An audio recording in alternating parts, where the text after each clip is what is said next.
Բարև բոլորին, շնորհակալ եմ, որ կրկին միացել եք։ Այսօրվա մեր թեման է տարածքի բացահայտումը շախմատում։ Այսօրվա օրինակներում կտեսնենք, թե ինչպես զինվորի զոհաբերությունը դառնում արդյունավետ միջոց տարածք ձեռք բերելու և դիրքային առավելություն ստանալու համար։ Հիմա եկեք ուշադրություն դարձնենք այս դիրքին, որտեղ սպիտակները ավելի ակտիվ և զարգացած դրություն ունեն արդեն իսկ,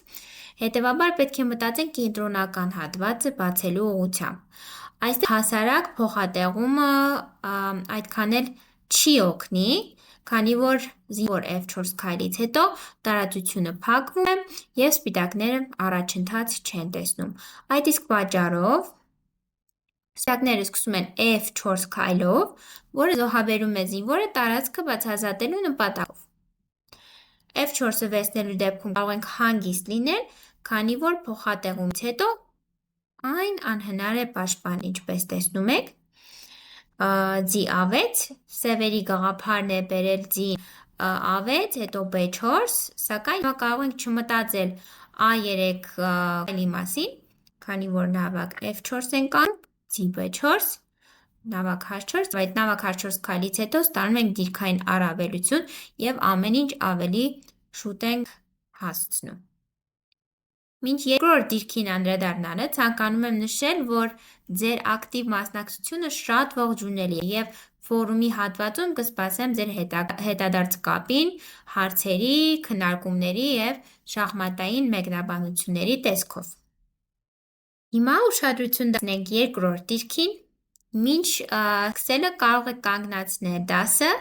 գրել ձեր պատասխանը, թե ինչպես կշարունակեիք ինքներդ տվյալ դիրքում, այնուհետև համեմատել։ Հասկանալի է, որ սևերը ցանկանում են վերցնել E4-ի զինվորը, այնուհետև նավակի բացված գծի շնորհիվ հարվածել F4-ը։ Սա կանխալու համար ունենք երկու տարբերակ, ամենաուժեղը իհարկե E5-ն է։ Հիմա կտեսնենք համապատասխանես ձեր պատասխանների հետ, թե ոչ, բայց նաև եկեք քննարկենք F քայլը։ Այն այդքան էլ լավ տարբերակ չէ, քանի որ փոխանակությունից հետո տվյալ կերպով բացված տարածքը միայն ձեռնտու է սևերի համար։ Կարող ենք դել, F4-ն էլ մնում է որպես թուլություն։ Այդ իսկ պատճառով E5 ենք կատարում,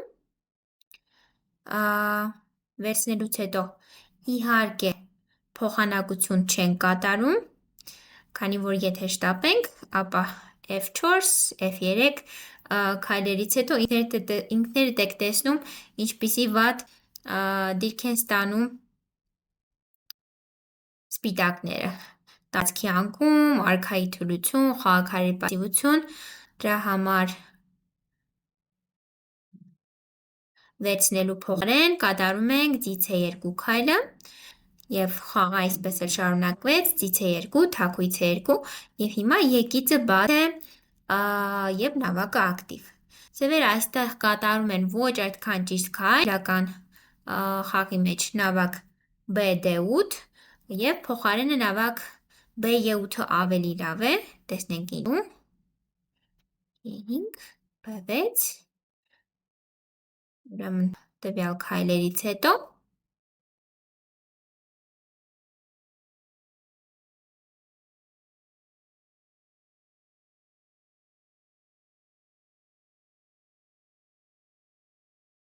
իհարկե սպիտակների դրությունը ավելի զարգացած է, բայց համեմատած նավակ BD8 քայլի, որը շուտով կտեսնենք,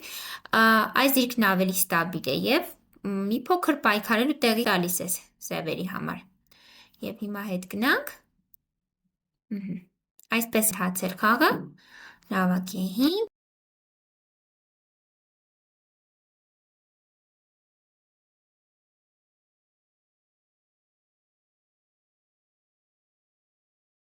այնուհետև թագուհի F6, նավակ F1 և շուտով սպիտակները կօգտվեն բոլոր թուլություններից և իհարկե որոշ քայլեր հետո վերջնարդյունքը սպիտակների օգտին էր։ Դե ինչ, այսօրվա համար այսքանը,